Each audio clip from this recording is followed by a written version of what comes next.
My name is John Tarpley. I go by Tarp with a lowercase t. At present, I have flunked retirement about 3 times. Have you ever watched an Energizer Bunny commercial? Put a Vanderbilt hat on the Energizer Bunny, and that's Tarp. I first got to know Dr. Tarpley when I was a third-year medical student, and I remember sitting in his office and just being blown away by his enthusiasm for the thrill of educating. My granddaddy was a dirt farmer north of Goodlettsville, and I got to know Nashville and everything. My brother had gone to Baylor, but I decided I'd rather come to Vanderbilt, so I got here in 1962. I came to Vanderbilt thinking, maybe I'll be a chemistry teacher and be a high school basketball coach, or maybe I'll decide to go to medical school. Both are teachers, is the way I look at it. I was scared to death.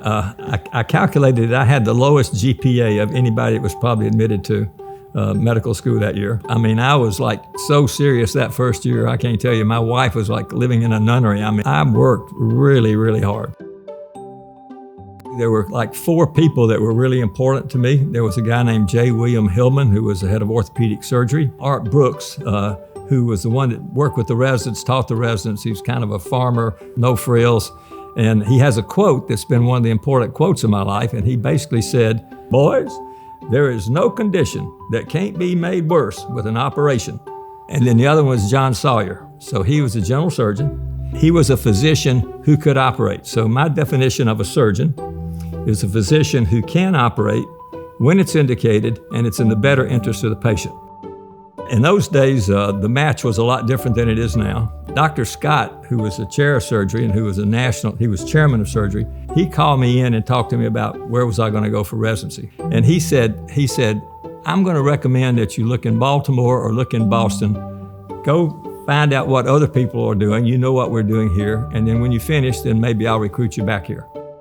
When we were in Bethesda, I taught this training union class, and there were 12 students, and 3 of them were the daughters of the number 2 ambassador from Kenya. Baltimore didn't need another surgeon. And so I talked to Maggie, and I said, "I just don't have any peace about staying here.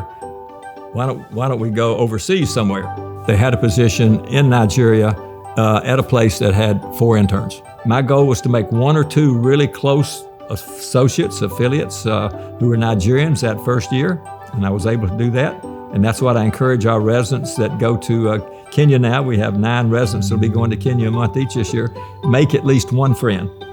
So I first met John Tarpley when I was a medical student. I was rotating at the VA, which is so classically TARP as well.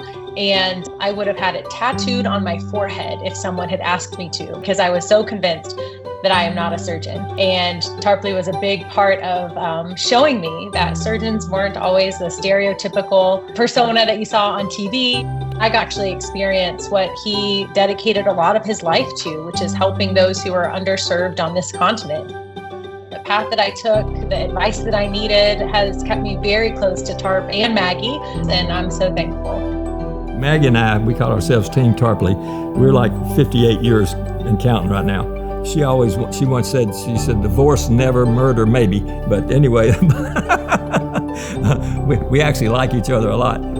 And I'm dead in the water without her. That needs to go on record. Being invited a couple of times to him and his wife's home, and just seeing the incredible passion that their whole family had for the practice of medicine, the practice of surgery, was a big part of me developing that interest myself. I always remember seeing him ready to sit down with the trainee, talk through their problems with them, and help them find a solution. That's a unique gift that some people have, is to have that lasting impact. I don't think he'll ever retire. He'll never quit. Looking back on it, as I've reflected on everything, all the people that we had here at Vanderbilt, they equipped me incredibly well. I've had so many teachers, colleagues, friends that not everybody has. It makes me feel incredibly grateful. I think it's probably what I was born to do, quite frankly. That's probably what I was born to do.